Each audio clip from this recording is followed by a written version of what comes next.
साथियों नमस्कार, स्वागत है आप सभी का उत्कर्ष परिवार में। देखिएगा, सुप्रीम कोर्ट के संदर्भ में अपन बात कर चुके हैं, लेकिन सुप्रीम कोर्ट के कुछ ऐसे प्रावधान जो आजकल एग्जाम में पूछे जाते हैं, न्यायिक पुनरावलोकन या न्यायिक समीक्षा क्या होती है, इनकी शुरुआत कहाँ से होती है और भारत में इसकी शुरुआत कब होती है, और भारतीय संविधान में ऐसे कौन कौन से प्रावधान जो न्यायिक पुनरावलोकन से संबंधित हैं। क्या भारतीय संविधान में न्यायिक पुनरावलोकन जैसे शब्दों का उल्लेख है अथवा नहीं है। दूसरा रहता है न्यायिक सक्रियता क्या है, और तीसरा रहता है कौन सा, जनहित याचिका PIL। इनके संदर्भ में सामान्य जो प्रश्न पूछे जाते हैं उनको लेकर आज की इस सेशन में अपन बात करने वाले हैं। सबसे पहले अपना जो टॉपिक रहेगा वो कौन सा रहेगा, न्यायिक। सबसे पहला जो टॉपिक रहेगा वो रहेगा न्यायिक पुनरावलोकन। कौन सा रहेगा, न्यायिक पुनरावलोकन। देखिएगा, न्यायिक पुनरावलोकन कह दें या इसे अपन न्यायिक समीक्षा के नाम से भी जानते हैं। किस नाम से जानते हैं, न्यायिक पुनरावलोकन या न्यायिक समीक्षा। सबसे पहले इनकी शुरुआत कहां से होती है और भारत में इसकी शुरुआत कब होती है, इनके संदर्भ में बात करें। देखिएगा, न्यायिक पुनरावलोकन के बारे में बात करें तो इनकी शुरुआत आपकी होती है अमेरिका से। शुरुआत कहां से होती है, अमेरिका से।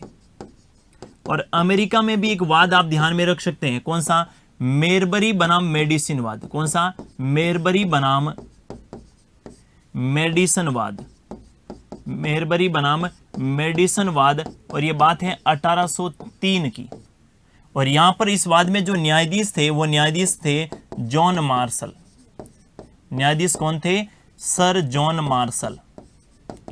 सर जॉन मार्शल, या जिसे अपन जॉन मार्शल के नाम से जानते हैं। जॉन मार्शल ने ही सबसे पहले जो है न्यायिक पुनरावलोकन जैसे शब्दों का प्रयोग किया और न्यायिक पुनरावलोकन की क्या की थी, शुरुआत की थी। अब अपन बात करते हैं न्यायिक पुनरावलोकन है क्या। तो सबसे पहले तो अपने प्रश्न ये पूछा जाएगा कि न्यायिक पुनरावलोकन की अवधारणा कौन से देश से ली। तो आपको ध्यान में रखना है कि न्यायिक पुनरावलोकन की अवधारणा हमने कौन से देश से ली, अमेरिका से। और दूसरा प्रश्न ये हो सकता है कि न्यायिक पुनरावलोकन की शुरुआत जो है अमेरिका के कौन से वाद से मानी जाती है। तो मेरबरी बनाम मेडिसन वाद 1803, और 1803 में यहां पर न्यायाधीश कौन थे, जॉन मार्शल। अब बात आती है कि न्यायिक पुनरावलोकन या न्यायिक समीक्षा है क्या। अब सुनिएगा जरा, अगर भारत की बात करें तो भारत में आपको पता होगा संविधान को सर्वोच्च विधि माना गया। भारत में ये जो संविधान है ना, संविधान को क्या माना गया है, सर्वोच्च विधि। भारत में संविधान को क्या माना गया है, सर्वोच्च विधि। सर्वोच्च विधि किसको माना गया है, संविधान को। इसका मतलब ये हुआ कि सरकार के जो अंग है ना, सरकार के क्या अंग, ध्यान से सुनिएगा, बहुत ही महत्वपूर्ण है।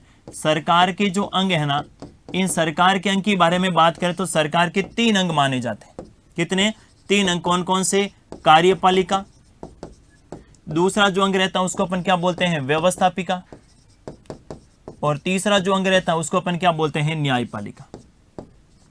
कौन सा, न्यायपालिका। ये जो सरकार के तीनों अंग हैं, इन तीनों अंग को किसके दायरे में रहकर काम करना होगा, संविधान के दायरे में रहकर कार्य करना होगा। अर्थात संविधान के दायरे में रहकर सरकार के तीनों अंगों को कार्य करना होगा, क्योंकि भारत में संविधान को क्या माना गया, सर्वोच्च विधि। संविधान से ऊपर न कार्यपालिका है, संविधान से ऊपर न व्यवस्थापिका है, और संविधान से ऊपर न न्यायपालिका है। यानी कार्यपालिका जब कानूनों को लागू करेगी, कार्यपालिका के जो भी कार्य रहेगी वो संविधान के दायरे में रहकर करने होंगे। अगर व्यवस्थापिका, जिसमें अपन संसद कहते हैं, और संसद जब कानूनों का निर्माण करेगी तो ये भी कैसे, संविधान के दायरे में रहकर करने होंगे। और साथ ही न्यायपालिका निर्णय के संदर्भ में है ही है, और साथ ही न्यायपालिका, और न्यायपालिका में कौन से, सर्वोच्च न्यायालय को इस संविधान का क्या माना गया है, न्यायपालिका में कौन से न्यायालय, सर्वोच्च न्यायालय को। सर्वोच्च न्यायालय को, और सर्वोच्च न्यायालय को इस संविधान का क्या माना जाता है, अभिभावक या संरक्षक। क्या माना जाता है, अभिभावक या संरक्षक। किसको माना जाता है, सुप्रीम कोर्ट को। ध्यान से सुनिएगा, ये जो संविधान है, इस संविधान का अभिभावक या रक्षक किसको माना जाता है, सुप्रीम कोर्ट को। अब सुप्रीम कोर्ट की दोहरी भूमिका होती है। दोहरी भूमिका कैसी, एक तो निर्णय के संदर्भ में तो रहती है न्यायिक क्षेत्र में, साथ ही सुप्रीम कोर्ट को यह भी देखना होता है कि ये जो व्यवस्थापिका है, और व्यवस्थापिका में कौन है, संसद, और संसद ने कोई कानून का निर्माण किया है। व्यवस्थापिका में कौन है, संसद, और संसद ने कोई कानून का निर्माण किया है, वो संविधान के दायरे में है अथवा नहीं। कार्यपालिका ने जिन कानूनों को लागू किया है वो संविधान के दायरे में है अथवा नहीं है। अर्थात सुप्रीम कोर्ट जो है संविधान का अभिभावक होता है और संविधान का रक्षक होता है। संविधान का संरक्षक मानते हैं कि जहां कहीं पर भी कार्यपालिका और जहां कहीं पर भी जो है व्यवस्थापिका संविधान का उल्लंघन करे या ऐसी विधि का निर्माण करे जो संविधान के विपरीत है, तो सुप्रीम कोर्ट क्या करेगा, ऐसे कानून का पुनरावलोकन करेगा, उसकी समीक्षा करेगा और अगर आवश्यकता पड़ी तो ऐसे कानून को रद्द या समाप्त भी कर सकता है। मैंने क्या कहा कि व्यवस्थापिका द्वारा निर्मित एवं कार्यपालिका द्वारा लागू किए गए किसी भी कानून का संविधान के दायरे में रहना जरूरी है। अगर ऐसा कानून जो संविधान के विपरीत है, संविधान का उल्लंघन कर रहा है, संविधान का अतिक्रमण कर रहा है, तो ऐसे कानून की न्यायपालिका क्या कर सकती है, उस कानून का पुनरावलोकन कर सकती है, उसकी समीक्षा कर सकती है और आवश्यकता पड़े तो ऐसे कानून को क्या कर सकती है, रद्द या समाप्त कर सकती है। ये आपको ध्यान में रखना है। देखिए जरा बात करें तो यहां पर आपको ध्यान में रखना है कि सर्वोच्च न्यायालय को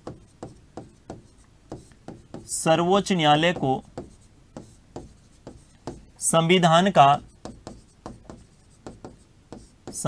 का अभिभावक, सर्वोच्च न्यायालय को संविधान का अभिभावक एवं संरक्षक माना जाता है। सर्वोच्च न्यायालय को संविधान का अभिभावक एवं संरक्षक माना जाता है, अभिभावक एवं संरक्षक माना जाता है। अतः व्यवस्थापिका एवं कार्यपालिका, व्यवस्थापिका एवं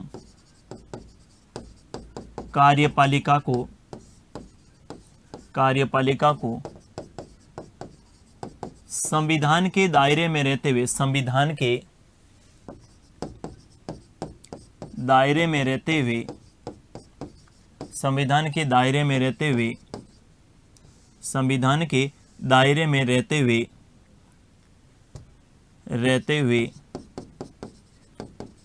कानूनों का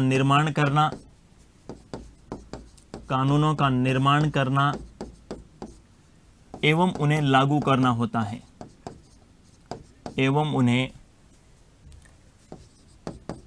लागू करना होता है। आगे क्या ध्यान में रखेंगे, अगर ऐसा कोई कानून या अगर ऐसी कोई विधि जो संविधान के विपरीत हैं, जो संविधान के विपरीत हैं, जो संविधान के विपरीत हैं, सर्वोच्च न्यायालय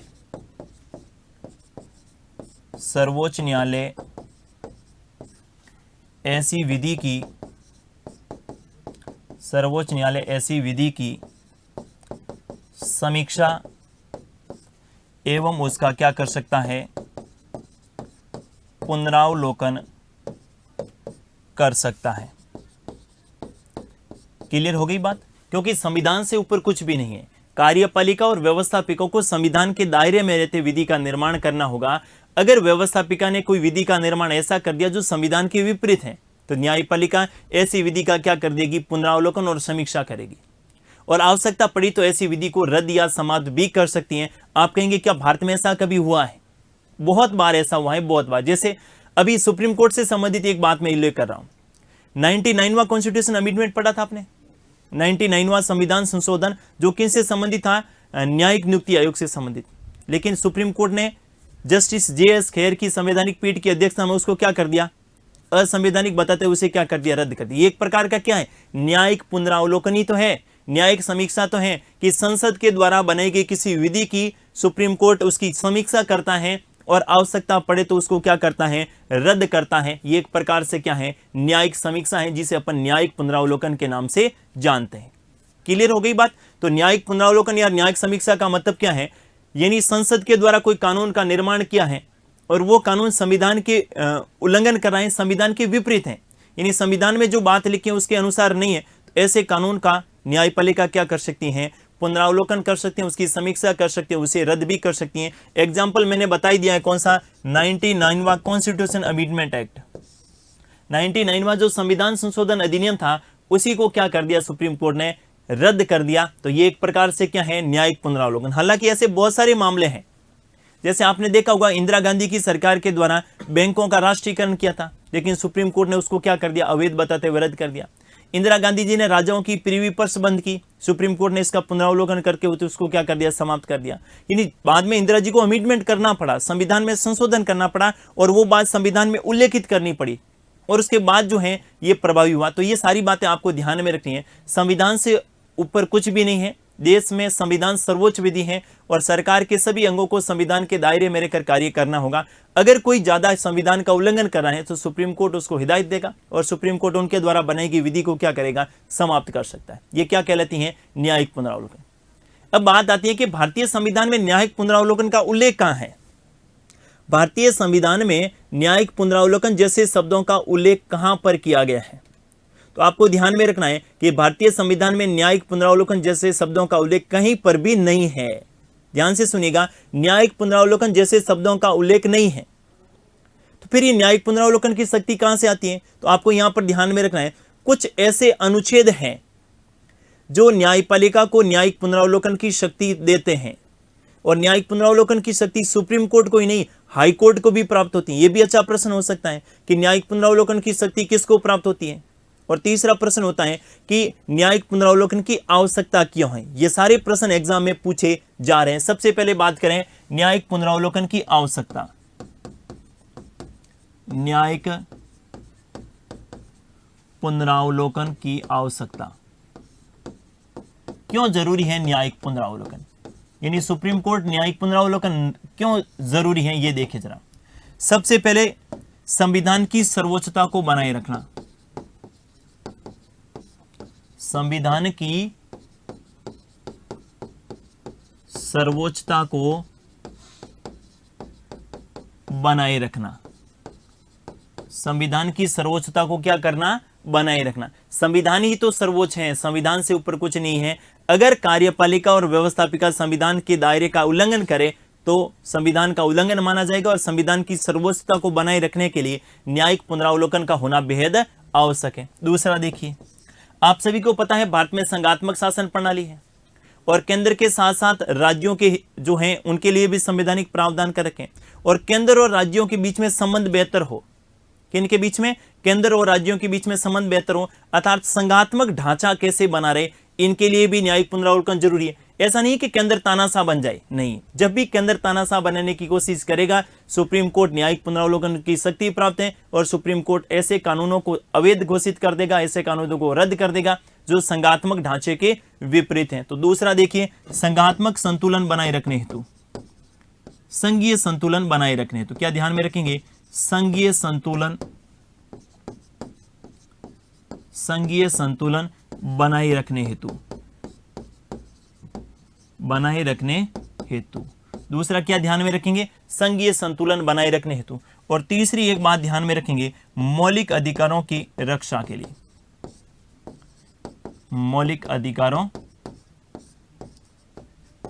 की रक्षा, मौलिक अधिकारों की रक्षा के लिए न्यायिक पुनरावलोकन का होना क्या है, आवश्यक है। तो ये तीन महत्वपूर्ण बिंदु हैं जिसके लिए न्यायिक पुनरावलोकन जरूरी है। सबसे पहले संविधान की सर्वोच्चता बनाए रखने।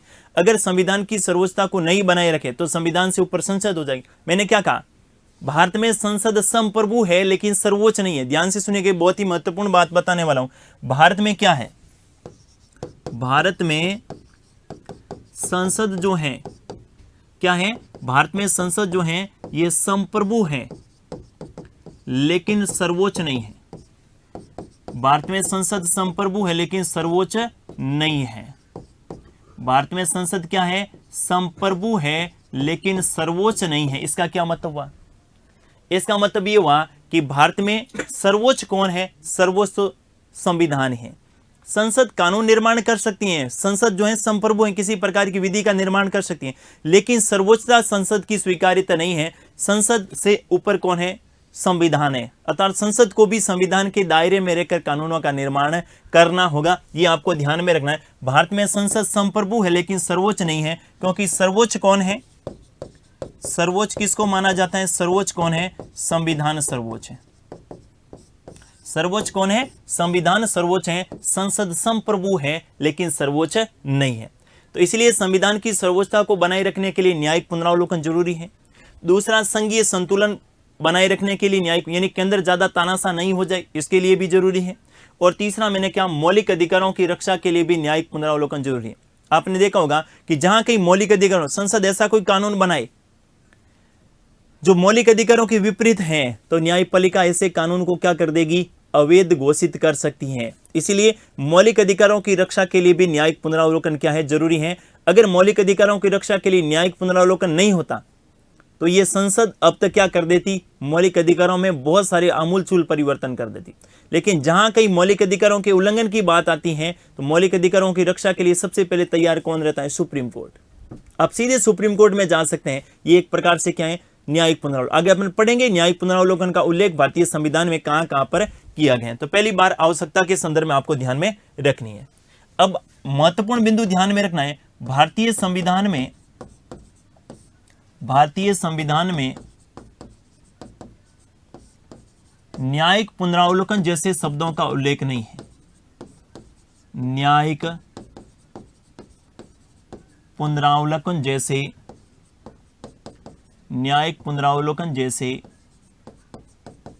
शब्दों का उल्लेख नहीं है। न्यायिक पुनरावलोकन जैसे शब्दों का उल्लेख नहीं है। भारतीय संविधान में न्यायिक पुनरावलोकन जैसे शब्दों का उल्लेख नहीं है, लेकिन कुछ ऐसे अनुच्छेद हैं, क्या ध्यान में रखेंगे, लेकिन कुछ ऐसे अनुच्छेद हैं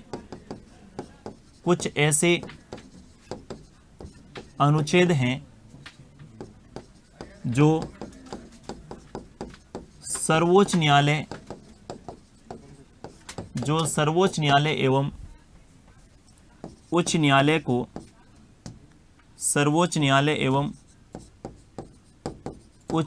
को न्यायिक पुनरावलोकन की शक्ति प्रदान करते हैं। न्यायिक पुनरावलोकन की शक्ति प्रदान करते हैं। न्यायिक पुनरावलोकन की शक्ति प्रदान करते हैं।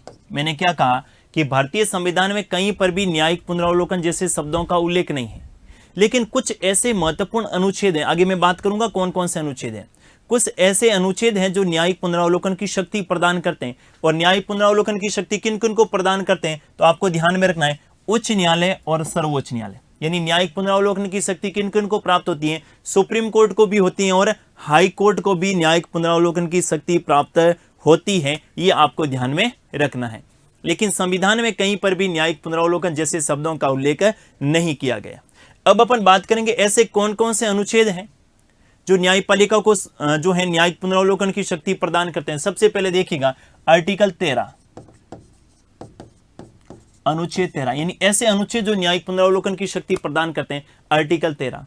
और आर्टिकल 13 में जब आपने आर्टिकल 13(2) पढ़ा होगा ना, आर्टिकल 13(2) में क्या था, संविधान के लागू होने से बाद की कोई विधि जो मौलिक अधिकारों का उल्लंघन करती है, ऐसी विधि असंगत हो जाएगी, ऐसी विधि शून्य हो जाएगी। वहां पर मौलिक अधिकार क्या रहेंगे, प्रभावी रहेंगे। और अगर वो विधि शून्य नहीं होती है तो न्यायपालिका ऐसी विधि को शून्य घोषित कर देगी। कौन सा, आर्टिकल 13(2), जो हाई कोर्ट और सुप्रीम कोर्ट दोनों को न्यायिक पुनरावलोकन की क्या देते हैं, शक्ति देते हैं। किसके संदर्भ में, मौलिक अधिकारों के संदर्भ। क्या ध्यान में रखेंगे आर्टिकल 13(2) में कि संविधान के लागू होने से, संविधान के लागू होने के बाद की कोई विधि, संविधान के लागू होने के बाद की कोई विधि जो मौलिक अधिकारों का उल्लंघन करती हैं, मौलिक अधिकारों का उल्लंघन करती है, मौलिक अधिकारों का उल्लंघन करती हैं, तो वह विधि क्या हो जाएगी, शून्य हो जाएगी। हमने जब आर्टिकल 13 पढ़ा था उस समय इसको डिटेल में बताया था। यहां पर केवल मैं ये बता रहा हूं कि कौन कौन से ऐसे आर्टिकल हैं जो न्यायिक पुनरावलोकन की शक्ति प्रदान करते हैं। एक तो कौन सा ध्यान में रखेंगे, आर्टिकल 13। दूसरा आप ध्यान में रखेंगे अनुच्छेद 32। कौन सा, आर्टिकल 32, आर्टिकल 32 में क्या है, मौलिक अधिकारों का उल्लंघन होने पर, मौलिक अधिकारों का उल्लंघन होने पर, मौलिक अधिकारों का उल्लंघन होने पर सर्वोच्च न्यायालय को रिट जारी करने की शक्ति, रिट जारी करने की शक्ति कौन सा आर्टिकल देता है, आर्टिकल 32।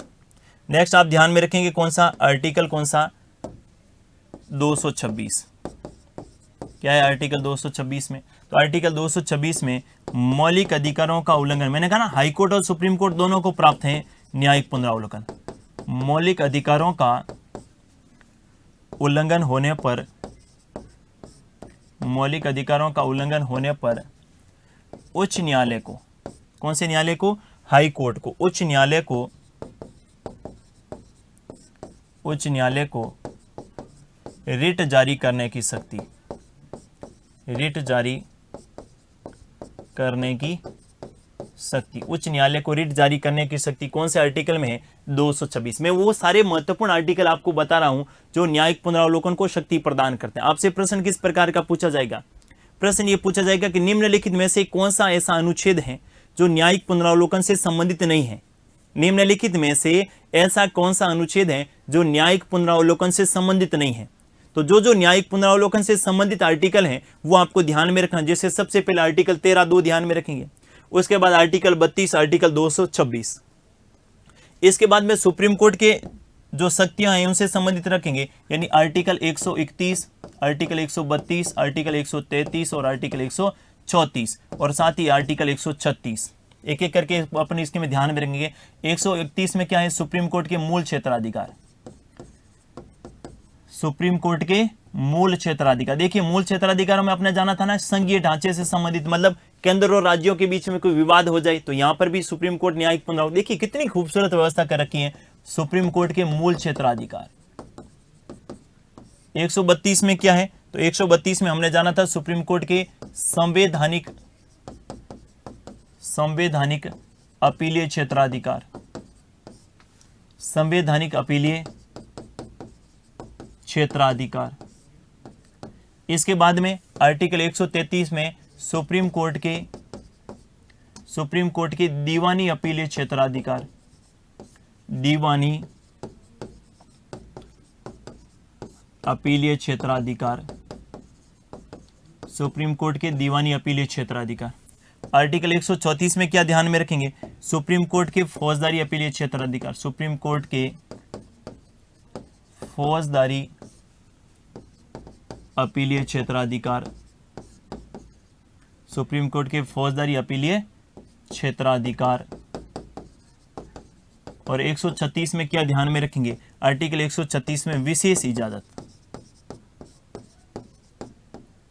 इजाजत हो गई बात। तो ये भी किससे संबंधित है, न्यायिक पुनरावलोकन से संबंधित। आर्टिकल 131, 132, 133, 134 और 136 ये सुप्रीम कोर्ट से संबंधित हैं और सुप्रीम कोर्ट को न्यायिक पुनरावलोकन की क्या प्रदान करते हैं, शक्ति प्रदान करते हैं। नेक्स्ट आप हाई कोर्ट से संबंधित ध्यान में रख सकते हैं आर्टिकल 227, आर्टिकल 227 में उच्च न्यायालय का क्षेत्राधिकार, उच्च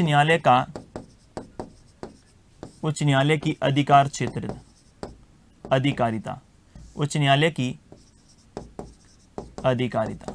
कौन सा आर्टिकल ध्यान में रखेंगे, 227। ये तो हो गई सुप्रीम कोर्ट और हाई कोर्ट।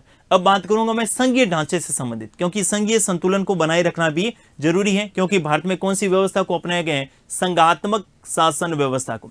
और संघात्मक शासन व्यवस्था में संघीय संतुलन तभी बना रहेगा जब आप आर्टिकल पढ़ेंगे, कौन सा 245, 246, साथ में कौन सा 251 और 254, जो सुप्रीम कोर्ट को संघीय संतुलन के संदर्भ में क्या देते हैं, शक्तियां प्रदान करते हैं। देखिए जरा नेक्स्ट अपन ध्यान में रखेंगे संघीय संतुलन के संदर्भ में न्यायिक पुनरावलोकन। संघीय संतुलन के संबंध में, संघीय संतुलन के संबंध में न्यायिक पुनरावलोकन के आर्टिकल, न्यायिक पुनरावलोकन से संबंधित न्यायिक पुनरावलोकन से संबंधित अनुच्छेद। संघीय संतुलन को बनाए रखने। संघीय संतुलन का मतलब क्या होता है? संघीय संतुलन का मतलब होता है कि संविधान के द्वारा केंद्र के साथ साथ राज्यों को भी कानून बनाने की शक्ति दी गई है। आपने देखा होगा आर्टिकल 245 में उनका अधिकार तय कर रखा है कि संसद के द्वारा बनाया गया कानून कहां कहां प्रभावी होगा और राज्य विधानमंडल के द्वारा बनाया गया कानून कहां कहां प्रभावी होगा। तो सबसे पहले तो आपको ध्यान में रखना है, कौन सा आर्टिकल ध्यान में रखेंगे? 245। कौन सा ध्यान में रखेंगे? 245। और 245 में क्या है? संसद एवं राज्य विधानमंडल द्वारा निर्मित, संसद एवं राज्य विधानमंडल द्वारा बनाए गए कानूनों का प्रभाव क्षेत्र। बहुत ही महत्वपूर्ण आर्टिकल है 245। संसद के द्वारा बनाए गए कानून कहां कहां प्रभावी होगा और राज्य विधानमंडल द्वारा बनाए गए कानून कहां कहां प्रभावी होगा।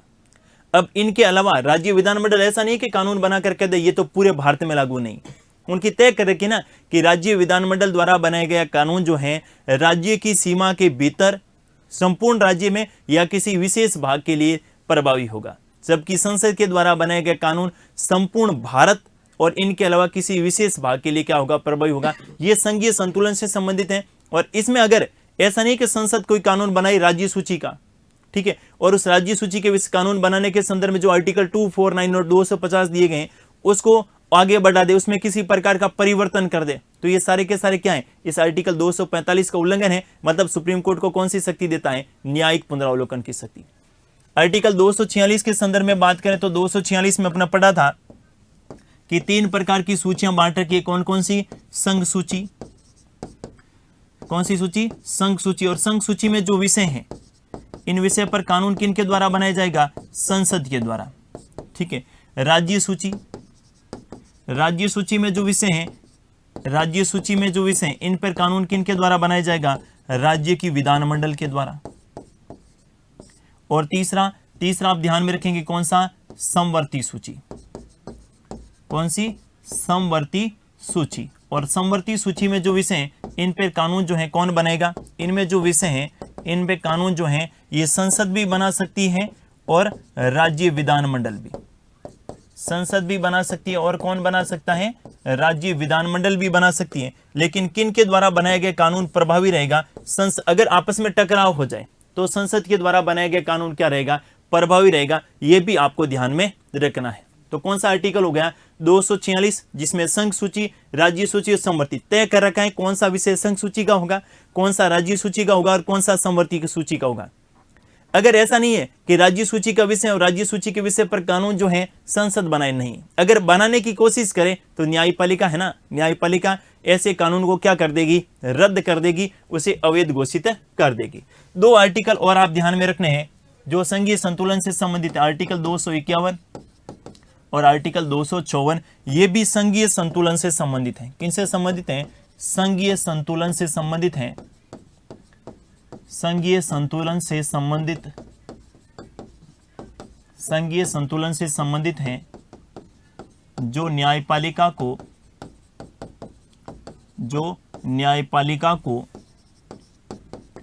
न्यायिक पुनरावलोकन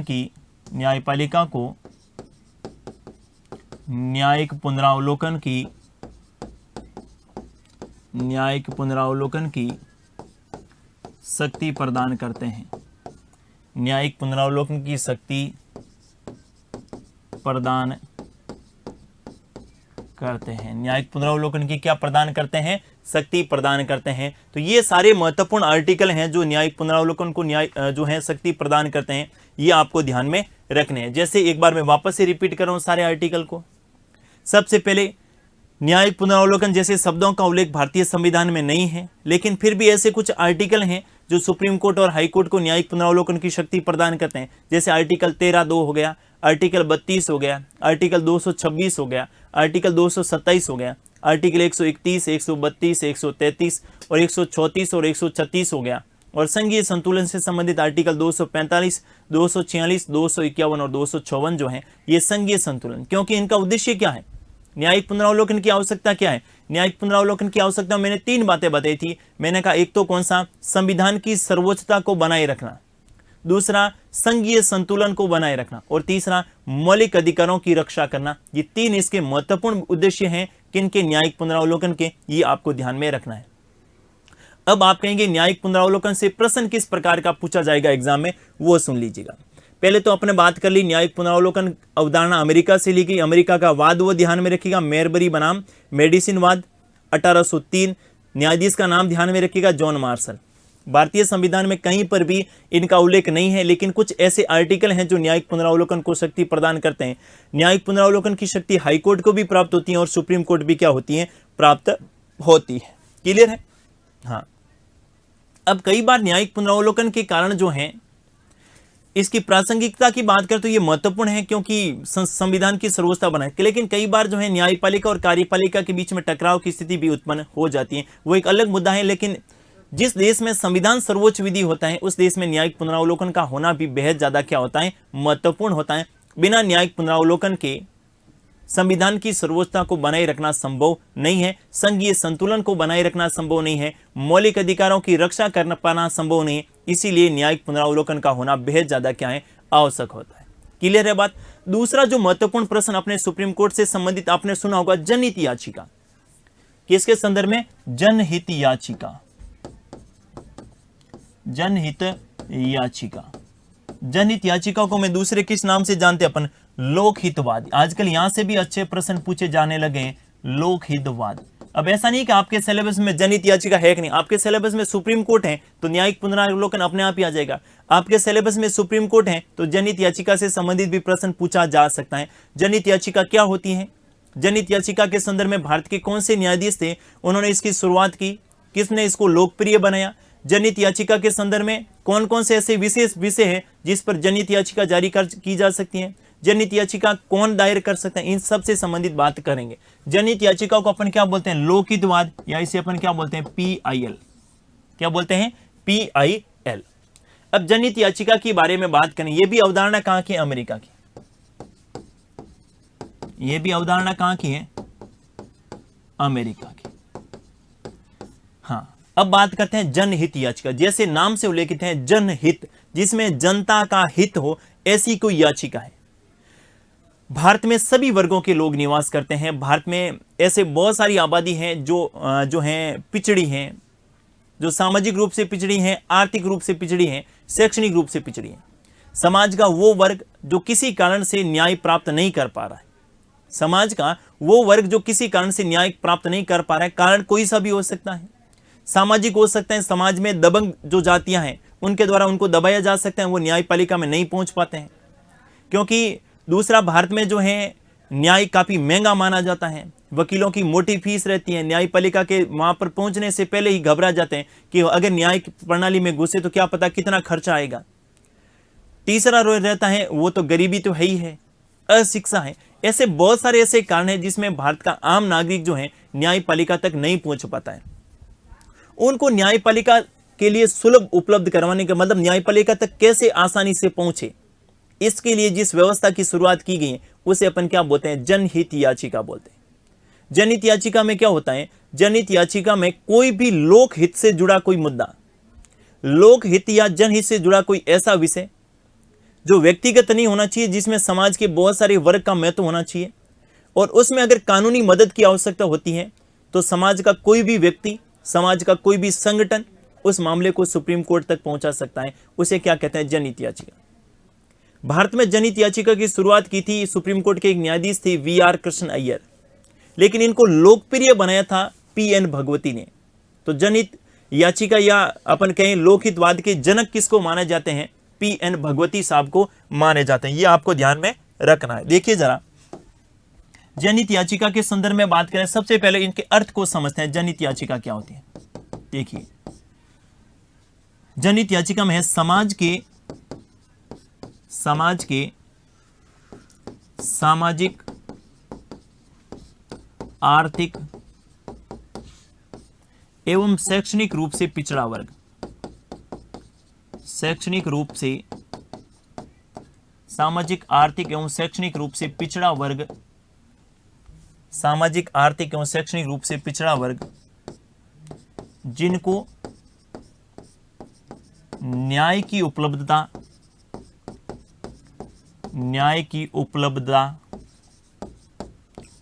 नहीं हो पाती है, न्याय की उपलब्धता नहीं हो पाती है, उनके लिए समाज का कोई भी व्यक्ति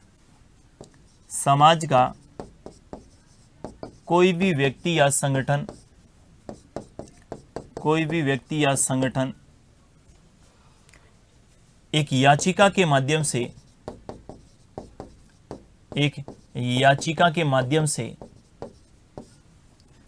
से उस वर्ग या व्यक्ति को, उस वर्ग को न्याय उपलब्ध करवा पाए, न्याय उपलब्ध करवा पाए, उसे अपन क्या कहते हैं, जनहित याचिका के नाम से जानते हैं। उसे किस नाम से जानते हैं, जनहित याचिका के नाम से जानते हैं। देखिए जरा भाई, समाज में बहुत प्रकार के ऐसे वर्ग हैं जो गरीबी में जी रहे हैं, जो अशिक्षा है, उनके पास एजुकेशन नहीं है, और जो आर्थिक रूप से पिछड़ा है। अब ऐसा जो वर्ग है, उस वर्ग में मान लेते हैं इनका किसी प्रकार से क्या हो रहा है, शोषण हो रहा है, किसी प्रकार से क्या हो रहा है, उनका शोषण हो रहा है, या इनको किसी प्रकार की बेगार करवाई जा रही है, या इनको क्या कर दिया है, बंधुआ मजदूर बना दिया गया है, ठीक है। या ऐसे वर्ग हैं जो अपने बच्चों को बाल श्रम में भेज रहे हैं, लेकिन उन्हें पता नहीं है कि इनके संदर्भ में कानूनी क्या प्रावधान है, नहीं पता है। अब उसी समाज से संबंधित जरूरी नहीं है, यानी आपकी नजर में ऐसा कोई व्यक्ति है, आपकी नजर में ऐसा कोई व्यक्ति है जो गरीबी में जी रहा है, जो अशिक्षा में जी रहा है, उनका शोषण हो रहा है, लेकिन वो न्यायपालिका में नहीं पहुंच पाता है, क्योंकि न्यायपालिका में पहुंचने के लिए किसकी आवश्यकता होती है, पैसों की, और पैसे इनके पास है नहीं, इसलिए शोषण को झेल रहा है। देखिए कितनी खूबसूरत व्यवस्था है। इसके लिए ऐसा प्रावधान किया गया है कि अब जरूरी नहीं है ये लोग ही न्यायपालिका में जाए। अगर मुझे लग रहा है कि इन लोगों का शोषण हो रहा है, या समाज का ऐसा कोई संगठन, कोई एनजीओ है जिनको लग रहा है कि इनका शोषण हो रहा है, तो वो इन मामले को सुप्रीम कोर्ट तक पहुंचा सकता है। उसे क्या बोलते हैं, जनहित याचिका। लेकिन ये मुद्दा किससे होना चाहिए, ये मुद्दा गरीब से संबंधित होना चाहिए, पिछड़े वर्ग से संबंधित होना चाहिए। ये मुद्दा जो है महिलाओं से संबंधित हो सकता है, ये मुद्दा बच्चों से संबंधित हो सकता है। व्यक्तिगत नहीं होना चाहिए, व्यक्तिगत नहीं होना चाहिए, सामूहिक होना चाहिए, जिसमें क्या है, जनता के हित। यानी अगर इस प्रकार का मामला न्यायालय में गया तो इनसे एक नहीं, इनके साथ साथ कई ऐसे समाज के जो व्यक्ति हैं उनको क्या मिलेगा, न्याय मिलेगा। तो कितनी खूबसूरत व्यवस्था जो है ये भारतीय के न्यायाधीश जो थे, न्यायमूर्ति जो थे VR कृष्ण अय्यर और PN भगवती ने तो इतना लोकप्रिय बनाया कि कोई भी व्यक्ति जो पोस्टल कार्ड आता था ना पहले, जो अपन लेटर भेजते थे, उनके माध्यम से भी ऐसी सूचना सुप्रीम कोर्ट तक पहुंचा देगा तो उनकी सुनवाई की जाएगी।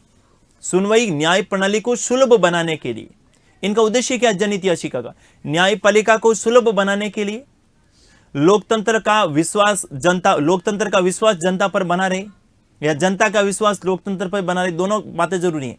और तीसरा, समाज के पिछड़े वर्गों के लिए न्याय की उपलब्धता करवाना ही इनका क्या है, मुख्य उद्देश्य है। ठीक है, तो जनहित याचिका के संदर्भ में सबसे पहले अर्थ के बाद अपन जानते हैं भारत में इसको लोकप्रिय किसने बनाया, भारत में। तो भारत में जो है, एक तो आप ध्यान में रखेंगे VR कृष्ण अय्यर, न्यायमूर्ति VR कृष्ण अय्यर, क्या ध्यान में रखेंगे, न्यायमूर्ति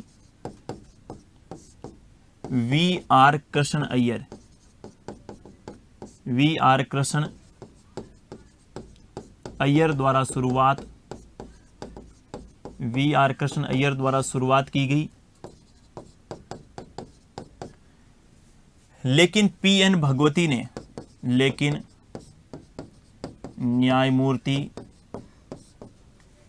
PN भगवती ने इन्हें लोकप्रिय बनाया। इन्हें क्या बनाया, लोकप्रिय बनाया। क्लियर है, जनहित याचिका के संदर्भ में दो न्यायाधीश आप ध्यान में रख सकते हैं। एक तो वी.आर. कृष्ण अय्यर ने इसकी शुरुआत करी थी, और उसके बाद पी.एन. भगवती का नाम जरूर ध्यान में रखिएगा, पी.एन. भगवती का नाम जरूर ध्यान में रखिएगा। इनसे संबंधित प्रश्न कई बार पूछा जाता है कि जनहित याचिका को लोकप्रिय बनाने वाले सुप्रीम कोर्ट के न्यायाधीश कौन थे? पी.एन. भगवती, जिन्होंने इसको क्या बनाया था? लोकप्रिय बनाया था। नेक्स्ट अपन बात करें इनका उद्देश्य क्या है, जनहित याचिका का उद्देश्य। जनहित याचिका का उद्देश्य,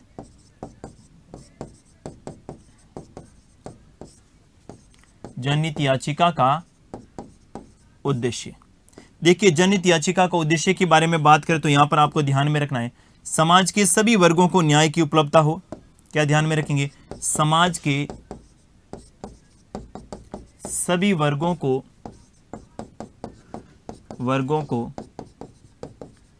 न्याय की उपलब्धता हो, समाज के सभी वर्गों को न्याय की उपलब्धता हो। दूसरा, न्याय सुलभ हो, न्याय क्या हो? सुलभ हो, आसानी से मिले, न्याय सुलभ हो। और तीसरा, अभाव में जी रहे लोगों को भी न्याय मिले, अभाव में जी रहे या फिर पिछड़े वर्ग, समाज का जो पिछड़ा वर्ग है वो किसी कारण से पिछड़ा हो सकता है, पिछड़े वर्ग को क्या मिल सके? न्याय की उपलब्धता हो। पिछड़े वर्ग के लिए क्या इसकी उपलब्धता हो? न्याय की उपलब्धता हो। इसके लिए किसकी शुरुआत की गई है? जनहित याचिका, या जिसे अपन PIL कहते हैं, इनकी क्या की गई? शुरुआत की गई। अब ऐसे कौन कौन से विषय 1998 में सुप्रीम कोर्ट ने अपने एक निर्णय में कहा कि ऐसे कुछ विषय निर्धारित कर दिए गए, कहा उनसे संबंधित ही जनहित याचिका स्वीकार। क्योंकि जनहित याचिका के संदर्भ में क्या हुआ, कुछ ऐसे व्यक्ति या ऐसे संगठन, ऐसे NGO जिन्होंने सस्ती लोकप्रियता का माध्यम किसको बना लिया? जनहित याचिका। अब ऐसी NGO या संस्था, ऐसे व्यक्ति जो अब उनको लोकप्रियता चाहिए, लोकप्रियता का मतलब है उन्हें कैसे उनकी प्रसिद्धि कैसे हो, उनका नाम न्यूज़पेपर में आए, उनका नाम मीडिया में आए, कैसे आएंगे? तो वो इसके लिए जनहित याचिका को सहारा लेना शुरू कर दिया, और कोई भी चलते फिरते मामले को लेकर जो है ये सुप्रीम कोर्ट में चले गए, हाई कोर्ट में चले गए। अब इनको लेकर जो है क्या होगा? न्यायपालिका के पास ऑलरेडी इतने ज्यादा, अभी इनकी शुरुआत क्यों की गई? समाज के वाकई में जो इनको न्याय की उपलब्धता नहीं हो पाती है उनके लिए थी, लेकिन इनका दुरुपयोग हुआ। तो 1998 में जो है सुप्रीम कोर्ट ने इनके संदर्भ में निर्देश जारी करे। क्या ध्यान में रखेंगे? 1998 में सर्वोच्च न्यायालय ने जनहित याचिका के संबंध में, जनहित याचिका के संबंध में निर्देश जारी किए। 1998 में सुप्रीम कोर्ट ने जनहित याचिका के संदर्भ में क्या जारी किए? निर्देश जारी किए। और वो निर्देश में क्या कहा कि जनहित याचिकाओं में किस किस को प्राथमिकता दी जाएगी? जनहित याचिका में प्राथमिकता कौन कौन से विषय को दी जाएगी? जनहित याचिका में प्राथमिकता, जनहित याचिका में प्राथमिकता किन किन को प्रदान की जाएगी? ऐसे विषय जिसमें जनहित याचिका को प्रधान जो है प्राथमिकता दी जाएगी, वो कौन सा ध्यान में रखेंगे? देखिए जरा, पुलिस के द्वारा उत्पीड़न, अगर किसी व्यक्ति को पुलिस ने क्या किया है? उत्पीड़न। दूसरा, किसी भी प्रकार का शोषण। तीसरा, बाल श्रम। चौथा, बंधुआ मजदूर।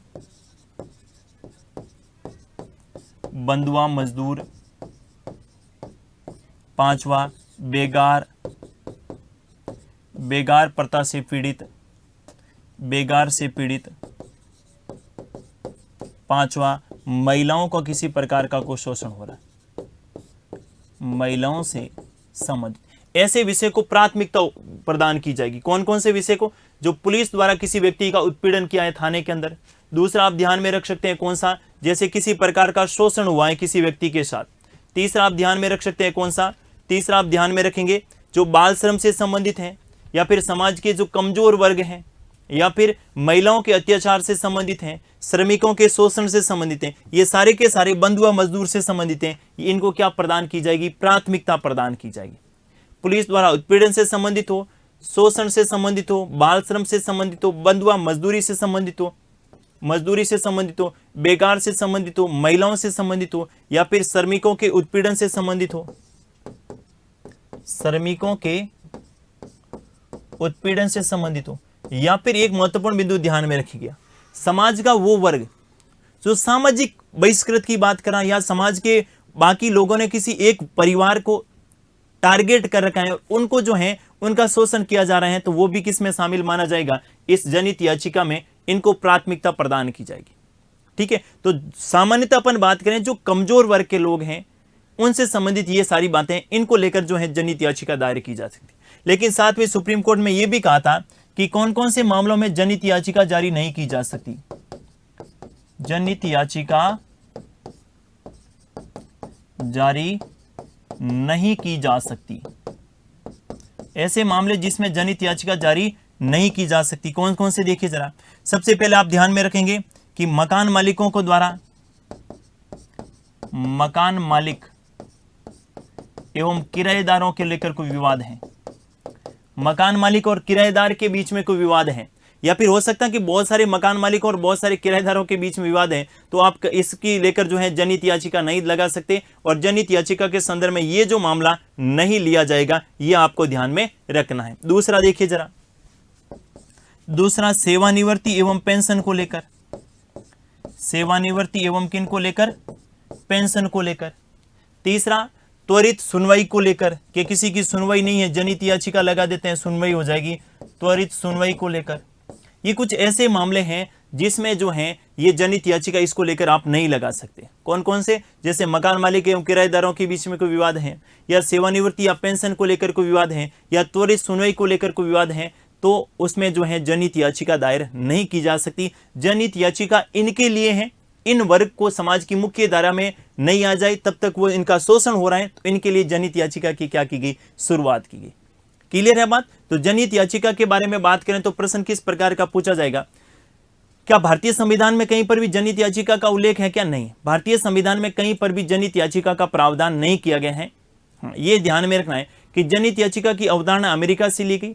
भारत में वी.आर. कृष्ण अय्यर और जो है न्यायमूर्ति पी.एन. भगवती ने इसे लोकप्रिय बनाया। समाज के जो कमजोर वर्ग हैं उनको न्याय की उपलब्धता करवाना, न्याय कैसे सुलभ हो, उनके लिए जनहित याचिका का प्रावधान किया गया। 1998 में जनहित याचिका के संदर्भ में सुप्रीम कोर्ट ने निर्देश जारी करे, जिसमें स्पष्ट कर दिया कि जनहित याचिका को प्राथमिकता इन क्षेत्रों में दी जाएगी और इनमें जनहित याचिका जारी कर ही नहीं सकते, जनहित याचिका नहीं लगा सकते। ये आपको ध्यान में रखना है। एक और महत्वपूर्ण बिंदु रह जाता है सुप्रीम कोर्ट से संबंधित, जिसको लेकर भी एग्जाम में प्रश्न कई बार पूछ लिया जाता है, न्यायिक सक्रियता। क्या होता है? न्यायिक सक्रियता। न्यायिक सक्रियता के बारे में बात करें तो न्यायिक सक्रियता की अवधारणा भी अमेरिका की है। यह भी अवधारणा कहां की है? अमेरिका की। और भारत के संदर्भ में बात करें तो भारत में 1970 के दशक में इसकी शुरुआत, 1970 के दशक में शुरुआत, 1970 के दशक में क्या होती है इसकी शुरुआत। न्यायिक सक्रियता का मतलब क्या है? संविधान के बारे में बात करें तो संविधान ने सरकार के तीनों अंगों के कार्यों का निर्धारण कर रखा है।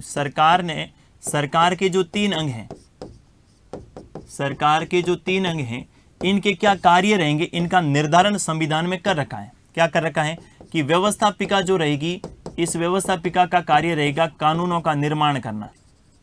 क्या रहेगा? कानूनों का निर्माण करना। दूसरा जो कार्यपालिका रहेगी, इन कार्यपालिका का कार्य क्या रहेगा? कानूनों को लागू करना। क्या रहेगा? कानूनों को लागू करना, लागू करना। और तीसरा जो न्यायपालिका रहेगी, इन न्यायपालिका का कार्य क्या रहेगा? न्यायालय के संदर्भ। न्यायपालिका की दोहरी भूमिका, एक तो न्याय और दूसरा संविधान की रक्षा। दूसरा क्या रहेगा? संविधान की रक्षा। अब क्या होता है, न्यायिक सक्रियता का मतलब यह है कि कार्यपालिका और व्यवस्थापिका अपने कर्तव्यों का पालन सही ढंग से नहीं करे। इस स्थिति में न्यायपालिका के द्वारा इन कार्यपालिका एवं व्यवस्थापिका को निर्देश देना, ये क्या कहलाते हैं? न्यायिक सक्रियता।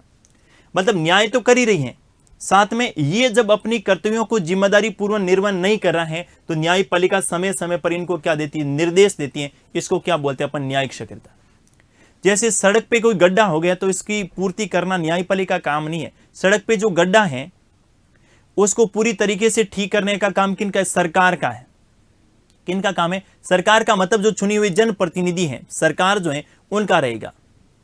लेकिन खड्डा कभी मतलब 6 महीने से पूरा भरा ही नहीं जा रहा है, सरकार उसकी ओर संवेदनशील है ही नहीं, तो फिर न्यायपालिका कहेगी ना कि भाई साहब किनका कर्तव्य है? ये आपका कर्तव्य है, आपको ठीक करना होगा। जैसे आपने कोरोना काल में देखा होगा, कोरोना काल में हजारों लोग मर गए थे, उनकी ऑक्सीजन की आपूर्ति नहीं हो पा रही थी। ऑक्सीजन उपलब्ध करवाना लोक कल्याणकारी राज्य की कल्पना है ना भारत में। लोक कल्याणकारी राज्य का मतलब है कि जनता को वो सारी सुविधाएं उपलब्ध करवाना जो जनता के जीवन जीने के लिए जरूरी है, और ये सरकार की ड्यूटी है, ये कार्यपालिका का काम है। अगर कार्यपालिका उसे ठीक ढंग से नहीं निभा पाए, नहीं कर पाए, तो कार्यपालिका में सरकार को त्याग पत्र दे देना चाहिए कि ये जो हमारे जो कर्तव्य है हम सही ढंग से नहीं कर पा रहे, ये पकड़ लीजिएगा त्याग पत्र। उनकी जगह दूसरे जनप्रतिनिधि आएंगे, वो सही ढंग से करेंगे, और वो भी नहीं करे तो उनको कोई हक नहीं है वहां सीट पर बैठने का। जब न्यायपालिका के द्वारा कार्यपालिका और व्यवस्थापिका को उनको कर्तव्यों के संदर्भ में बार बार उन्हें सजग करना, उनके कर्तव्यों के संदर्भ में निर्देश जारी करना, ही क्या कहलाता है? न्यायिक सक्रियता। जैसे आपने देखा होगा कोरोना के समय अभी जो है सुप्रीम कोर्ट ने कहा था, कोरोना के समय कि सुप्रीम कोर्ट ने क्या कहा कि ऑक्सीजन की आपूर्ति क्यों नहीं हुई है, इतने लोग क्यों मारे गए, इसके पीछे क्या कारण है, सरकार जिम्मेदार है अथवा नहीं है। आप लोगों ने देखा होगा बीसीसीआई में एक कमेटी गठित करने की, अपने जो है ना एसआईटी के गठन की करने की बात की थी। हाईवेज पर जो है नेशनल हाईवे पे शराब की दुकानों पर प्रतिबंध लगाने की बात। अब ये सरकार की जिम्मेदारी थी कि नेशनल हाईवे पे सड़क दुर्घटना ज्यादा हो रही है। क्यों हो रही है? अब इसलिए हो रही है क्योंकि वहां वाहन चालक जो है शराब पीकर जो है वाहन चलाते, जिसके कारण एक्सीडेंट होते हैं। फिर सुप्रीम कोर्ट ने क्या कहा कि राष्ट्रीय राजमार्गों से 500 मीटर दूर जो है शराब की दुकान होनी चाहिए, ताकि लोगों की नजर वाहन चलाते हुए शराब की ठेके की तरफ नहीं पड़े, शराब की दुकान की ओर नहीं पड़े, और लोग वहां से शराब न खरीदेंगे, तभी जो है एक्सीडेंट कमी होगी। मैं कह रहा हूं ना कि जब न्यायपालिका जो है कार्यपालिका के और जो है व्यवस्थापिका को उनके कार्यों के संदर्भ में निर्देश देती हैं, उसी को अपन क्या बोलते हैं? न्यायिक सक्रियता। ठीक है, तो न्यायिक सक्रियता की अवधारणा भी कहां से ली गई? अमेरिका से ली गई है। और न्यायिक सक्रियता में भारतीय शुरुआत कौन से दशक से मानी जाती है? 1970। अर्थ के बारे में बात करें तो अर्थ के संदर्भ में आपको ध्यान में रखना है, न्यायिक सक्रियता किसको कहा जाता है? ध्यान से सुनिएगा। भारत में या भारत में लोक कल्याणकारी राज्य की कल्पना की गई। भारत में लोक कल्याणकारी राज्य की कल्पना की गई है। लोक कल्याणकारी राज्य की कल्पना की गई है। और लोक कल्याणकारी राज्य का मतलब क्या होता है? लोक कल्याणकारी राज्य का मतलब होता है कि यहाँ के जो भी जनता रहेगी ना इस राज्य में, उनकी गर्भ से लगाकर कब्र तक, अपने गर्भ से लगाकर कब्र तक जो है ये सरकार सुविधाएं उपलब्ध करवाएगी। ये राज्य की जिम्मेदारी है अगर लोक कल्याणकारी। दूसरा एक राज्य रहता है पुलिस राज्य, वहां पर ऐसी कोई व्यवस्था नहीं है। पुलिस राज्य में तो कानून व्यवस्था आधारित रहेगी। राज्य जनता के लिए किसी प्रकार की लोक कल्याणकारी योजनाएं जारी नहीं करेगा। लेकिन भारत में लोक कल्याणकारी राज्य की कल्पना है तो यहां पर सरकार की जिम्मेदारी बनती है कि वो जनता के लिए गर्भ से लगाकर कब्र तक इस प्रकार की योजनाएं बनाए, और बनाई भी हुई है। लेकिन उसका सही ढंग से निर्वहन नहीं हो पाता है तो सरकारें विफल रहती हैं, और जब सरकारें विफल होती हैं उस समय न्यायपालिका को बीच में आकर सरकारों को निर्देश देना पड़ता है। उसी को क्या बोलते हैं? न्यायिक सक्रियता बोलते हैं। ठीक है, दूसरा भारत में क्या अपनाया गया है? हाँ, ध्यान से सुनिएगा, मैंने क्या कहा? भारत में लोक कल्याणकारी राज्य की कल्पना की गई है, एवं लोक कल्याणकारी राज्य में एवं इस राज्य में सरकार के द्वारा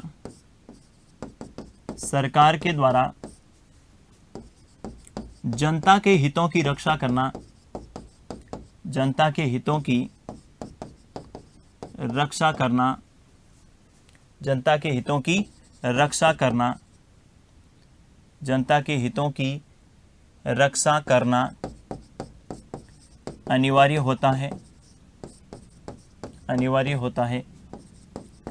लेकिन जब सरकार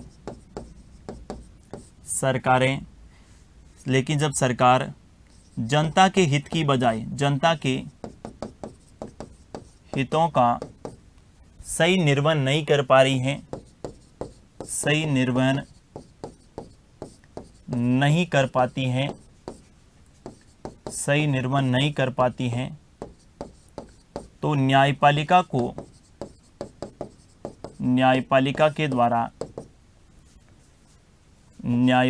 के द्वारा व्यवस्थापिका और मुख्य रूप से किनको, कार्यपालिका को, व्यवस्थापिका एवं कार्यपालिका को जो निर्देश दिए जाते हैं, जो निर्देश दिए जाते हैं, उसे अपन क्या बोलते हैं, न्यायिक सक्रियता कहते हैं। उसे अपन क्या कहते हैं, न्यायिक सक्रियता कहते हैं। ठीक है, जनता के हितों की रक्षा करने का काम कार्यपालिका का है।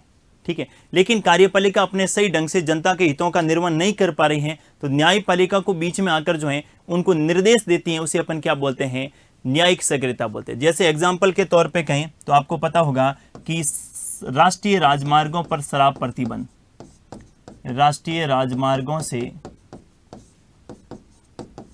शराब की दुकानों पर प्रतिबंध, शराब दुकानों पर प्रतिबंध, या अभी हाल ही में कोरोना के संदर्भ में, कोरोना के समय निर्देश, या फिर अपन बात कहें आपके बीसीसीआई से संबंधित हो, बीसीसीआई से संबंधित जो एसआईटी के गठन की बात हो, ये सारी बातें क्या है, ये सारे जो भी सुप्रीम कोर्ट ने कहा है ये न्यायिक सक्रियता के परिणाम है। क्योंकि भारत में लोकतंत्र है और लोकतंत्र का मतलब है जनता की भागीदारी।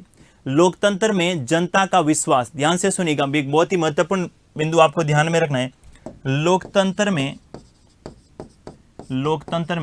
जनता का विश्वास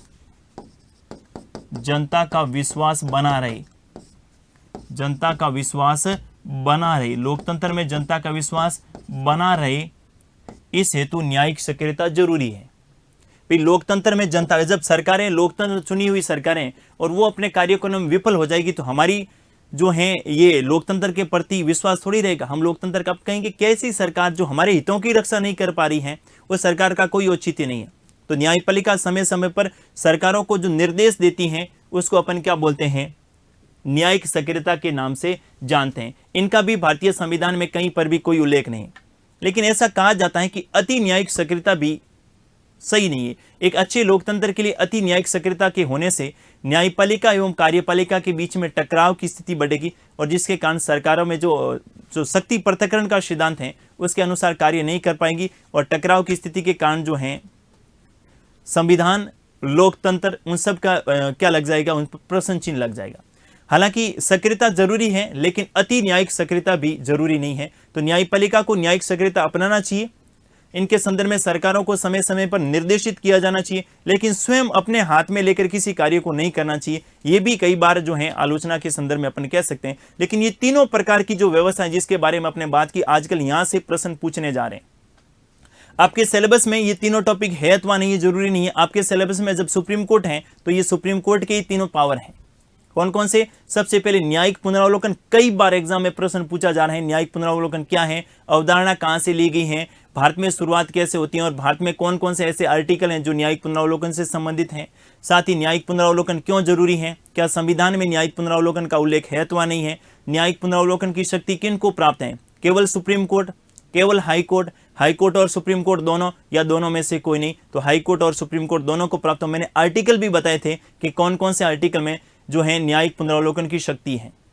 दूसरा जो है जनहित याचिका से संबंधित कई बार प्रश्न पूछा जाता है, जनहित याचिका की शुरुआत कब होती है, कौन से न्यायाधीश थे जिन्होंने जनहित याचिका की शुरुआत करी। इसके संदर्भ में 1998 में जो है सुप्रीम कोर्ट का जो जनहित याचिका के संदर्भ में जो निर्देश दिए थे, उनमें कौन कौन से ऐसे विषय हैं जिसमें जनहित याचिका की जो है इसमें प्राथमिकता प्रदान की गई, ठीक है, और किन पे कहा गया जनहित याचिका नहीं लगाई जा सकती। और इसके बाद में न्यायिक सक्रियता क्या है, तो न्यायिक सक्रियता लोकतंत्र और इनके साथ ही संविधान की सर्वोच्चता कैसे बनी रहे, इसके लिए सरकार को समय समय पर निर्देशित करना न्यायपालिका के द्वारा, वो क्या कहलाती है, न्यायिक सक्रियता कहलाती है। और 1970 के दशक में भारत में शुरुआत होती है। ये भी कहाँ की अवधारणा है, अमेरिका की अवधारणा। तो क्लियर है, ये तीनों टॉपिक महत्वपूर्ण है, न्यायिक सक्रियता, जनहित याचिका और न्यायिक समीक्षा। आज के लिए बस इतना ही, मिलेंगे नेक्स्ट क्लास में, तब तक पढ़ते रहिएगा और मस्त रहिएगा। Thank you.